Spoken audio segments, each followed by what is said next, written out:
सल्लल्लाहु अलैहि वसल्लम पर कुछ कहना। अस्सलाम वालेकुम नाज़रीन, आप देखें डेली पॉइंट और मैं हूं आपका होस्ट आबिद इकबाल। नाज़रीन, आप जानते हैं कि डेली पॉइंट की हमेशा से यही कोशिश रहती है कि टैलेंट और टैलेंट से भरपूर लोगों का जो चेहरा है और इनका जो फ़न है वो आपको दिखाता रहे, ताकि ये जो लोग हैं इनकी हौसला अफजाई होती रहे और इनके अंदर जो छुपा हुआ जो टैलेंट है ये लोगों को मज़ीद जो है वो दिखाएं, ताकि इनके अंदर जो है वो और ज़्यादा निखार जो है वो पैदा हो। नाज़रीन, इस वक्त जिस बच्चे को आप मेरे साथ देख रहे हैं इनका नाम मरियम खलील है और ये 7वीं क्लास की स्टूडेंट है, जबकि government girls elementary MC school की ये तलबा है।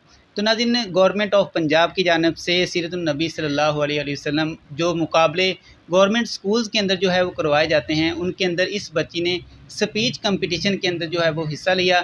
सबसे पहले तहसील में इन्होंने अव्वल पोजीशन हासिल की, फिर इसी तरह जो है वो डिस्ट्रिक्ट के अंदर इन्होंने फ़र्स्ट पोजीशन हासिल की और इसी तरह जो है वो इन्होंने मुल्तान डिवीज़न के अंदर जो है वो फ़र्स्ट पोजीशन हासिल करके सबसे जो बड़ी बात है और जो हमारे लिए फ़ख्र की बात है, मियां चन्नू शहर का जो नाम है इन्होंने रोशन किया।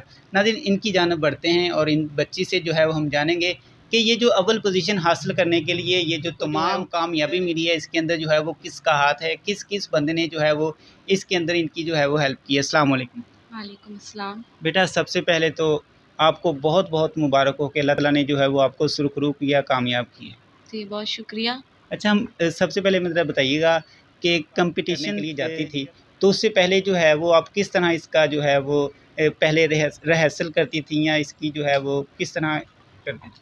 जी, पहले तो जब मैंने ये शुरू किया स्पीच करना, तो मैं बहुत डरती थी इस काम से। तो यकदम पता नहीं कैसे मेरे दिल में ये चीज़ आई कि मैं इस चीज़ में हिस्सा ले सकती हूँ। तो मैंने अपने वालिद साहब को, टीचर्स को इस बारे में कहा, तो उन्होंने कहा जी आप ये काम कर सकती हैं और उन्होंने मुझे ये तैयारी करवाना शुरू की। पहले तो मैं स्कूल में इस चीज़ में हिस्सा लेती थी, लेकिन जब ये मुल्तान डिवीज़न में मैंने किया तो मुझे बिल्कुल भी उम्मीद नहीं थी कि मैं ये कर सकती हूँ। जब उन्होंने मेरा नाम फ़र्स्ट के लिए लिया तो मुझे यकीन नहीं आ रहा था कि ये क्या कह रहे हैं। मुझे लग रहा था कि मेरी तो कोई पोजीशन भी नहीं आएगी। लेकिन जब उन्होंने नाम लिया तो बात बहुत खुशी हुई मुझे कि मैं ये भी कर सकती हूँ और सब घर वाले, टीचर्स बहुत खुश हुए। तो बस। इसके अंदर जो है वो ये सिलसिला कब से जारी है? यानी कि ये जो स्पीच वगैरह का जो सिलसिला है ये कब से जारी है? ये मैं 5 क्लास में थी जब मैंने पहली बार ये स्पीच करना शुरू की। तो आपको कैसे इस चीज़ का शौक़ हुआ? आपके वालिदैन की ये तमन्ना थी या फिर आपने खुद ये शुरू किया? ये मैंने खुद शुरू किया था। एक बार मेरी दोस्तों ने इस चीज़ में हिस्सा लिया तो पहले तो मैं बहुत डरती थी, तो उनको देख के मैंने भी कहा कि इस बार मैं भी लूँगी। तो पहली मर्तबा मैंने 23 मार्च पे इसमें कंपटीशन में हिस्सा लिया। फिर आगे साल में जितने भी फंक्शन होते रहे इस मुकाबले में, वो उन सब में मैंने हिस्सा लिया। तो इस कामयाबी का जो सेहरा है वो आप किसको देंगी? मेरी हेड मिस्ट्रेस, टीचर, वालिदैन सबका हाथ है इस चीज़ में। उन्होंने मुझे तैयारी करवाई, सब कुछ करवाया।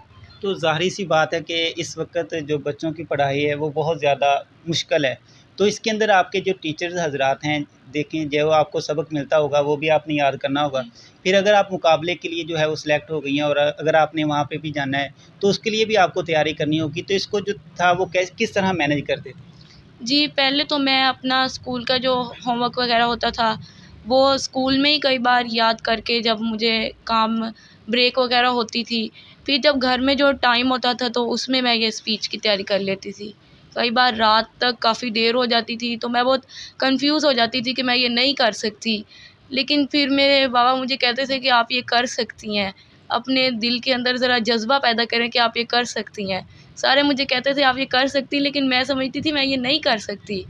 तो जब उन सब ने मुझे कहा तो मैं भी ज़रा दिल में मेरे जज़्बा आया कि मैं ये कर सकती हूँ। जब मैंने ये सोचा तो फिर मैं कर लिया मैंने ये काम। बेशक आप जो हैं वो हमारे मियाँ चन्नू के लिए एक बड़ा फ़ख्र हैं और हमें बड़ी खुशी है कि हमारे मियाँ चन्नू की जो बेटी है, बच्ची है, वो इस हद तक जो है वो मियाँ चन्नू का नाम रोशन कर सकती है। बहुत सारे जो बच्चे हैं आप ही की उम्र के बच्चे, बच्चियाँ जो हैं वो आपको देख रहे हैं और उनके अंदर भी जो है वो इसी तरह का टैलेंट है, लेकिन उनको जो है वो ये नहीं इल्म हो रहा कि हम इसको जो है वो बाहर कैसे लेकर आएँ, लोगों को किस तरह दिखाएँ। उनके लिए क्या पैगाम देना चाहेंगे? जी, ये तो सब में होता है कि सबसे पहले तो सारे बच्चे इस काम से डरते हैं। मैं बहुत डरती थी कि ये बाकी बच्चों को देख के मैं कहती थी ये कैसे कर लेते हैं ये काम। मैं तो ये कर ही नहीं सकती।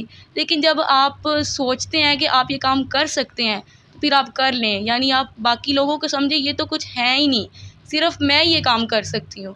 जब आपके दिल में ये चीज़ पैदा हो जाएगी तो आप हर काम कर लेंगे। बहुत शुक्रिया जी। तो नाज़रीन, मरियम खलील की जो गुफ्तगू थी वो आपने सुनी कि किस तरह से जो है वो इंसान अपने अंदर जो टैलेंट है किस तरह से जो है वो लोगों को दिखा सकता है कि आप बहुत कुछ कर सकते हैं अगर आप करना चाहें। तो नाज़रीन, थोड़ी सी गुफ्तगू जो है वो हम इनकी टीचर्स से भी करेंगे, क्योंकि इसके अंदर जो है वो टीचर्स का भी बड़ा किरदार होता है।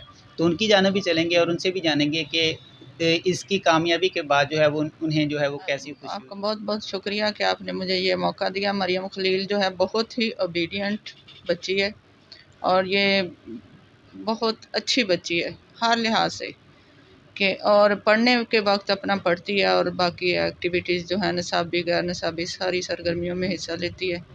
और ये बाज़ दफ़ा ऐसा होता है कि हम अभी क्लास में बैठे पढ़ा ही रहे होते हैं और ये बच्ची जो है ये ना अपना फ़ौरी समझ के तो फालतू 5-7 मिनट जो बच जाते हैं उसमें अपना होमवर्क कर लेती है या फ़ौरी याद कर लेती है चीज़ को, फ़ौरी करके काम ये इसके बाद फिर अपना कभी होमवर्क मुकम्मल कर लेती है। तो इसको शौक़ भी था और मैंने इसकी हौसला अफ़ज़ाई भी की और इसमें इसके वालिदैन का भी बड़ा किरदार। बहुत शुक्रिया जी। तो नाज़रीन, मरियम खलील की जो मैडम थी, टीचर्स थी, उनका भी जो इज़हार ख़्याल था वो आपने सुना। असल में बहुत सारे जो हमारे बच्चे हैं वो टैलेंटेड बच्चे हैं, उनको जो है वो सिर्फ़ हौसला अफ़ज़ाई की ज़रूरत है, जिसके बाद जो है वो एक अच्छा किरदार जो है वो मुआशरे के अंदर एक अच्छा किरदार अदा कर सकते हैं। मुआशरे के साथ-साथ जो है वो अपने शहर, अपने वालिदैन, अपने टीचर्स हज़रात और अपने सबसे बढ़ के जो है वो अपने पाकिस्तान का नाम भी रोशन कर सकते हैं। इस तरह के जो बच्चे हैं, इस तरह की जो बच्चियाँ हैं, इनकी हमें जो है वो हौसला अफ़ज़ाई करनी चाहिए, ताकि ये जो बच्चियाँ हैं आगे जाके पाकिस्तान का नाम रोशन करें। अपने मेज़बान आबिद इकबाल को दी इजाज़त और देखते रहिए डेली पॉइंट। अल्लाह हाफ़िज़।